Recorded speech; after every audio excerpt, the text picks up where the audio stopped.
लोग जो सिख समाज को जो हमको बहुत जो ठेस पहुंची उसमें एक बात है कि जो बलजिंदर सिंह जी आ रहे हैं वह भी सिख समाज से ही बिलोंग करते हैं, पर उन्होंने अपना क्या कहते हैं मजहब चेंज कर दिया। मैं कह रहा हूँ कि एक ने कहा बलजिंदर सिंह महला, मैं कह रहा हूँ कि सुनो, मैं कोई सिख फैमिली से नहीं हूँ, मैं एक जाट फैमिली से। हरियाणा में महला रखा जाता है, वहाँ पर सिंह लगाया जाता है, समझ रहे ना कि दोस्तों, जिस तरह से आज छत्तीसगढ़ में मसीह लोगों का प्रचारकों का विरोध हो रहा है और तरह तरह की बातें उनके खिलाफ की जा रही हैं, इससे यही पता चलता है कि वो समय भी दूर नहीं जब छत्तीसगढ़ में एक बड़ी बेदारी देखने को मिलेगी और कट्टर मसीह विरोधी भी प्रभु यीशु मसीह पर और उनकी सामर्थ के ऊपर जरूर विश्वास करेंगे। और दोस्तों, हम सभी जानते हैं कि पौलुस, जो कि परमेश्वर के महान दासों में से एक थे, और उनकी लिखी हुई पत्रियों के द्वारा आज दुनिया भर में मसीह विश्वासी आशीष भी पा रहे हैं और कैसे एक सही मसीही जीवन जीना है यह भी सीख रहे हैं। लेकिन एक समय पौलुस मसीही लोगों का कट्टर विरोधी हुआ करता था, पर जब परमेश्वर ने अपना आप उस पर जाहिर किया तो आगे चलकर यही पौलुस परमेश्वर का बहुत बड़ा सुसमाचार प्रचारक यानी कि परमेश्वर का बहुत बड़ा दास बना, जिसने सिर्फ इजराइल में ही नहीं बल्कि इजराइल के बाहर भी कई देशों में सुसमाचार को प्रचार किया।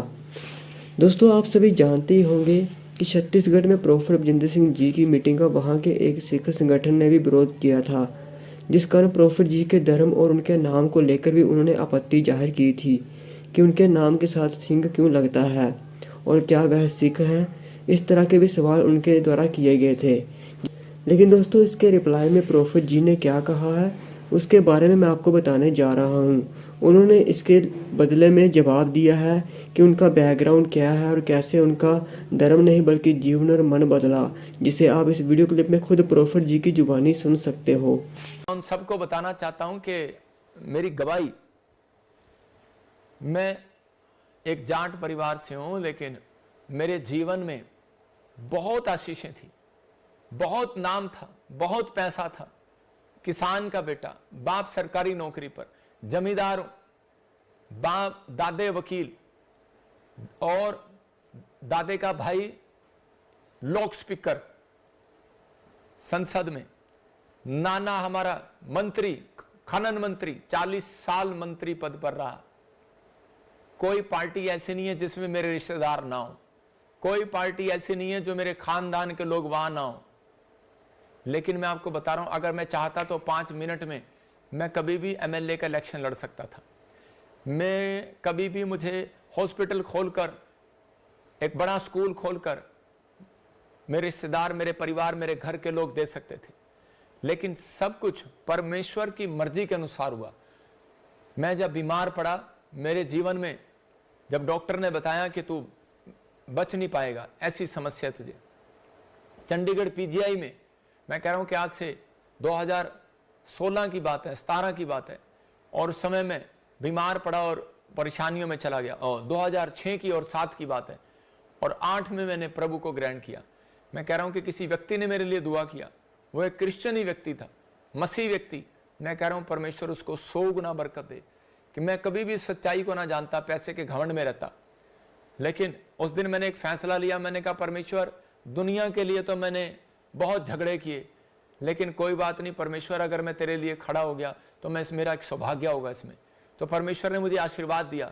ये तुम्हारे जैसे चौंचलों से मैं डरता नहीं हूँ, और पवित्र आत्मा महान परमेश्वर है। उसने कहा जिधर तू हाथ कर देगा, मुझे एक आशीर्वाद दिया था, जिधर तू हाथ कर देगा वहां लोग चंगे हो जाएंगे।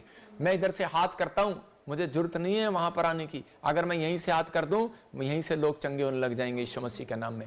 मैं कह रहा हूं कि एक ने कहा बलजिंदर सिंह महला, मैं कह रहा हूं कि सुनो, मैं कोई सिख फैमिली से नहीं हूं, मैं एक जाट फैमिली से हूं। हरियाणा में महला रखा जाता है, वहां पर सिंह लगाया जाता है, समझ रहे ना कि वहां पर विरोध जो लोग कर रहा है, जो भी कोई अपने आप को शासन को चला रहा है। मैं कह रहा हूं कि आप परमेश्वर की प्लान को नहीं जानते, आप परमेश्वर के विरोध में ना खड़े हो। अगर आप परमेश्वर के विरोध में खड़े होंगे, उसका न्याय परमेश्वर करेगा। मैंने बहुत सारे लोगों को देखा है इस दुनिया से प्रॉब्लम में जाते हुए और उनका सॉल्यूशन निकलते हुए, लेकिन सॉल्यूशन उन लोगों का निकला जिन लोगों ने परमेश्वर के सामने माफी मांगी। अगर आप अभी भी मेरी बात को समझ जाएं, परमेश्वर न्याय करता है हर चीज का। हम किसी के साथ कोई गलत काम ना करते, ना हम धर्म बदलते, ना हम किसी को बदलने के लिए आदेश देते, हम तो प्रार्थना करते हैं और वचन से प्रचार करते हैं कि ताकि लोगों का जीवन बदले। तो दोस्तों, आपको क्या लगता है कि क्या प्रभु यीशु मसीह के पीछे चलने के लिए धर्म बदलना जरूरी है, और क्या परमेश्वर ने कोई भी धर्म बनाया है? तो हमें कमेंट सेक्शन में आप जरूर बताएं। परमेश्वर आप सभी को आशीष दे।